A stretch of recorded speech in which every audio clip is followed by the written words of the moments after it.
2018 World Cup bid. 10 to 11, 5 Live, good morning. 31-year-old James Pout describes as instinct the moment he jumped in front of an incoming tube train to save a drunken tourist who'd got down onto the tracks. James hauled the man back onto the platform and was himself pulled to safety with just seconds to spare. And he's here. Hello, James. Hi. Tell us about that night. It was a Friday. I was down at Notting Hill Gate tube station. It was late. I guess we were waiting for probably the last train back down to Victoria on the District and Circle line. I was waiting by the mouth of the tunnel. There are a lot of people on the platform. There was one guy in particular that was really, really drunk. I mean, he was playing up to the crowd. He was dancing. He was singing. And everyone was looking at him. I was probably about 10, 15 metres away. And I was just watching him. At first, I was on my iPod just listening. And then I was on the phone. And at one point, he decided just to jump down onto the tracks. And he kind of danced around a bit. He actually lay down on the rails and kind of reached over to what I presume must have been the live rail and was like pretending to be electrocuted. And what was the crowd doing at this point? Well, when they'd been watching him dancing about and sort of shouting, they were all amused, I guess. At the point he jumped down onto the tracks, everyone, I guess, panicked. I mean, everyone started screaming at him, shouting at him. A big group of people kind of gathered near him. I'd been on the platform for 5 or 6 minutes, so I knew the train was imminent. I sort of looked up, saw the stand-back train approaching sign, then turned around and saw the lights of the train in the brickwork. So I just jumped down. And I think at this point he was probably standing back up again. And I jumped down onto the track, ran towards him, kind of grabbed him, I guess, he was wearing a T-shirt, but just grabbed him, I guess by the sort of scruff of the neck, and pulled him into the side of the platform where there was this group of people. And I kind of got beneath him, grabbed his belt, got underneath and just shoved him up while about, 4 or 5 pairs of hands kind of wrenched him, over the edge. Could you hear the tube train coming? No, I couldn't. It was all so quick. It's difficult to remember what I heard. Did you see the lights, or presumably you were a bit busy? Exactly. Well, that's the thing. I mean, I was aware the train was coming because I had seen the lights, but the train was coming kind of at my back, so it was never in my field of vision. So I never had that distraction, really. All I had to worry about was just this guy. So, I got him up with the help of the other people on the platform. He was a big bloke, wasn't he? Yeah, I think he's bigger than me. I'm pretty skinny, and I think he was about 6'2", thickly set. It wasn't like I sort of used superhuman strength or anything like that. I mean, I had a lot of help from the guys on the platform. But he was he was just so drunk, he wasn't really moving properly. Anyway, we got him up, and then I kind of clambered very graciously onto the platform with some help from the people up there. All I can remember is this kind of line of shoes. One guy was wearing red shoes. I never got to thank him. Anyway, and they kind of pulled me out of the way. And then the train came past, and that was that. Goodness. Yeah. So, there was a few seconds and the train arrived. I think so. I definitely felt the wind of the train. It was so quick.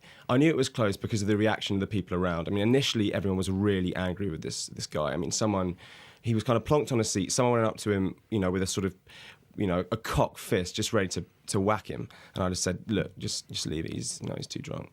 And then suddenly the attention turned towards me, and people started clapping and shaking my hand, and someone was crying. And so I guess it was at that point that I knew that it was close. And then more recently, I found out that the train driver had closed his eyes when he saw us on the track. So he was expecting to hit you. He thought he was going to hit us, yeah. But like I said, because I never saw the train, it's not something that kind of clouds my memory or haunts me or anything like that. It was just, it was dealt with and it was done, and that was that. Why did you do it? I guess, well, I didn't want this guy to die. I didn't want him to get hurt. And getting hurt by a moving train, means, I guess the loss of a limb. I didn't want him to die. And I don't think, actually looking back, I wanted any of us on the platform to watch him die. I don't think I wanted to have to deal with that. I don't think I wanted anyone else to have to deal with that, train driver.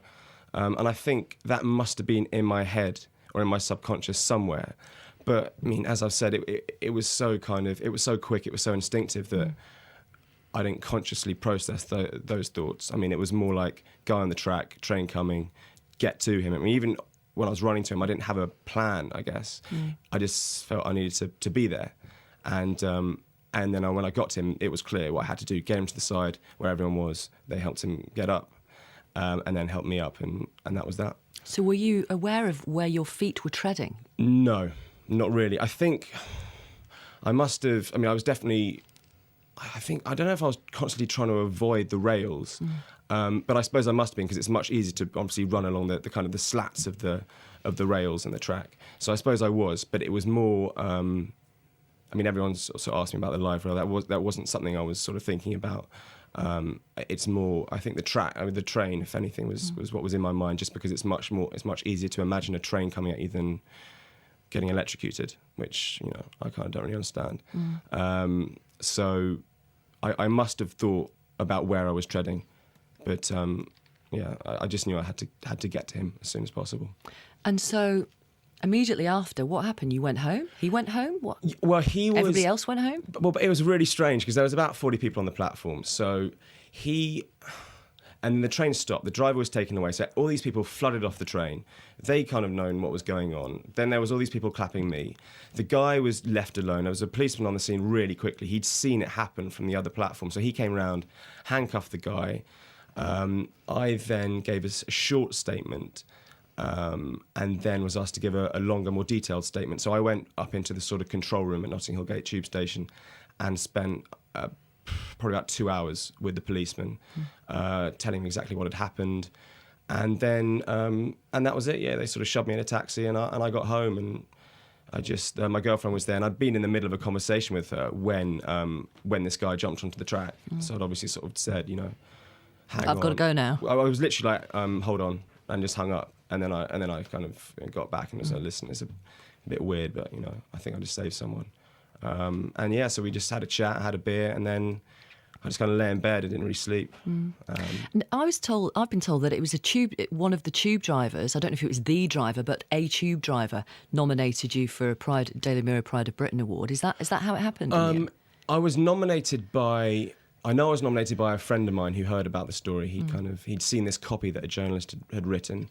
And I believe that when the Mirror, they had to verify the story. So they got in touch with British Transport Police and the Tube, and the London Underground. And I think they'd endorsed the award. I'm not sure if anyone from the Underground actually sort of voted for me or nominated me. Yeah. And that was for outstanding bravery.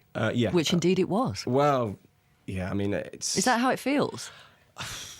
It's really strange when I reflect on everything that's happened, and I look back at the other award winners. As far as I'm concerned, I think what I did was instinctive, and I suppose it was brave. But when I look at these other guys, you know, the people with kind of who won other awards with sort of physical disabilities, you know, who are waking up every day, like battling basically. These guys, that to me is serious courage, serious bravery. And I keep it's a bit like, I don't know, having a favourite music album, right, by a band. You buy the album because of a couple of songs, and then you keep listening to it and you think, wow, that's a pretty good song too. And then that's another one. And that's how I kind of reflect on this whole award ceremony. I keep looking back and reading or listening to other stories from other people, and I'm really humbled when I listen to what they've been through. So I think compared to them, I think they kind of put me in the shadows, to be honest, because what I did was very, very quick. It was 10 seconds. It was over. I'm fine. For these guys, they have to be brave every single day, and they have to make a decision to be brave and to fight, and that's a conscious decision to basically do the hard thing. I think for a lot of these people, a lot of other people, just lying in bed might be the easy thing to do, but these guys just get on with it.